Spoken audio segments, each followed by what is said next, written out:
अवैध धर्मांतरण और देश विरोधी गतिविधियों के आरोप में गिरफ्तार छांगुर पीर की मुश्किलें बढ़ती जा रही हैं। एसटीएफ और एटीएस के बाद बृहस्पतिवार सुबह 7 बजे ईडी की 12 टीमों ने करीब 13 घंटे तक उसके पूरे साम्राज्य को खंगाला।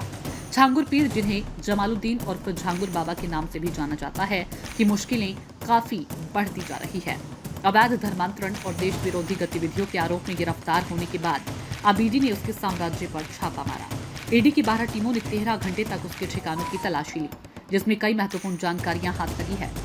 उत्तर प्रदेश में धर्मांतरण का मास्टरमाइंड माने जाने वाले झांगुर बाबा के खिलाफ एटीएस और एसटीएफ पहले से ही जांच कर रही थी। उसके नेटवर्क में 14 अन्य सदस्य भी शामिल हैं, जिनकी तलाश की जा रही है। झांगुर बाबा पर आरोप है कि उसने कई लोगों का धर्मांतरण करवाया और इसके लिए उसने विदेशी फंडिंग का सहारा लिया। इस बीच कई अहम दस्तावेज ईडी के हाथ लगे। बताया जा रहा है कि पूरा खेल करोड़ों का है। यहाँ बड़े पैमाने पर धन शोधन किया गया है। इस प्रक्रिया में मिले पैसे को छांगुर और उसके सहयोगियों ने धर्मांतरण में लगाया है। नेपाल से हवाला के माध्यम से पैसे मंगाने की भी जानकारी हाथ लगी है। उतरौला में छांगुर के ठिकानों और उसके सहयोगियों के घरों पर छानबीन कर ईडी की टीम रात करीब 8 बजे उतरौला से लौट गई। 12 टीमों ने छांगुर से जुड़े लोगों और उनकी संपत्तियों की भी जांच की है। 10 ऐसे लोगों से पूछताछ की जो किसी न किसी तरह से छांगुर से जुड़े थे। ईडी ने बेनामी और बैंक के खातों की भी जांच की। सभी से छांगुर से जुड़ने से लेकर सहयोग करने तक के बारे में सवाल किए। सूत्रों के अनुसार ईडी ने पूछा कि छांगुर से रुपये कैसे मिलते थे, रुपये कौन देता था। ईडी ने कुछ अभिलेख भी हासिल किए।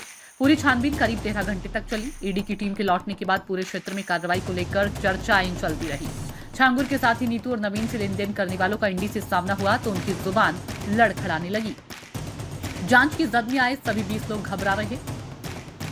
ईडी ने पूछताछ के दौरान किसी को बाहर आने जाने की इजाजत नहीं दी। सुरक्षा में उतरौला पुलिस मुस्तैद रही। ईडी ने छापा मारने की रणनीति बहुत ही सटीक बनाई थी। लोगों को इसकी भनक भी नहीं लगी कि अभी ईडी भी जांच के लिए आ सकती है। सभी की निगाह इस पर टिकी थी कि पहले ईडी और छांगुर को रिमांड पर लेगी, लेकिन ईडी ने छांगुर से पूछताछ के पहले ही इससे जुड़े लोगों की पड़ताल की योजना बनाई है। इसी क्रम में बृहस्पतिवार सुबह 6 बजे का समय तय किया, जिससे कोई घर से बाहर ना निकल जाए। ईडी पहुंची उस समय लोग घर पर ही थे, कुछ लोग तो सो ही रहे थे। इसी तरह ईडी ने सादे अंदाज में कार्रवाई की, जिससे किसी को भागने का मौका तक भी नहीं मिला।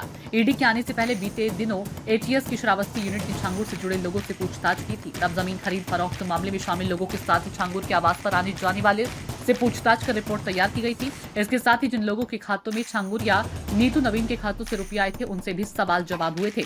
विश्व हिंदू परिषद ने बृहस्पतिवार को मुख्यमंत्री के नाम संबोधित ज्ञापन जीएम को सौंपा। जिलाध्यक्ष रामकृष्ण सिंह ने कहा कि उतरौला की रेहड़ा माफी तथा प्रदेश के अन्य जनपदों में जमालुद्दीन और फिर छांगुर व उसके तमाम सहयोगी हिंदू बेटियों का धर्म परिवर्तन करवाया है। लोगों ने छांगुर के सभी सहयोगियों की गिरफ्तारी कर सख्त कार्रवाई किए जाने की मांग की है। ज्ञापन सौंपते समय अनुराग श्रीवास्तव, विजय शुक्ला, बलवंत सिंह, शिवराम शुक्ला, संदीप कुमार व राजेश आदि मौजूद रहे। अवैध धर्मांतरण के आरोपी जमालुद्दीन उर्फ छांगुर और उसके करीबियों के बलरामपुर, मुंबई और लखनऊ के 15 ठिकानों पर प्रवर्तन निदेशालय ने बृहस्पतिवार तड़के छापा मारकर अहम सबूत जुटाए हैं। ईडी ने मुंबई में शहजाद शेख और फिलियास शेख की माहिम और बांद्रा स्थित ठिकानों को भी खंगाला है, जिसके खाते में 1 करोड़ रुपए छांगुर ने भेजे थे। लखनऊ के चिन्हट स्थित छांगुर के मददगार बलरामपुर कोर्ट के कार्यालय के बाबू राजेश उपाध्याय के आवास को भी खंगाला गया। छापों के दौरान ईडी ने कई संपत्तियों के दस्तावेज, सोना, नकदी और लग्जरी गाड़ियों को बरामद किया। साथ ही दुबई, यूएई और नेपाल से हुई फंडिंग के सुराग भी जुटाए।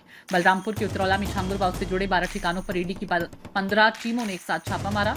ईडी की पहली टीम मधुपुर उतरौला मार्ग स्थित छांगुर के कॉम्प्लेक्स पर पहुंची, गेट का ताला खुलवाया। दुकान से जुड़े रजिस्टर और अन्य अभिलेखों की जानकारी के साथ ही इसके साथ 2 टीमें छांगुर के मधुपुर स्थित मकान में पहुंची, हर कमरों की जांच की। पूर्व प्रधान जुम्मन से भी पूछताछ की गई। टीम ने नामी और बेनामी संपत्तियों की भी जांच की।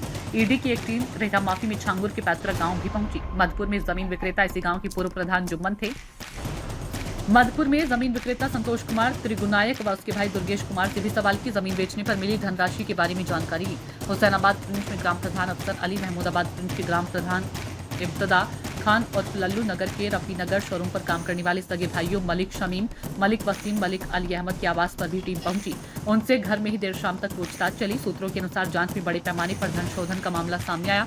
अब ईडी के अधिकारी सभी ठिकानों से मिले सबूतों की पड़ताल के बाद छांगुर को अपनी कस्टडी मिलेगा, जिसके बाद उसे रिमांड पर लेकर पूछताछ की जाएगी।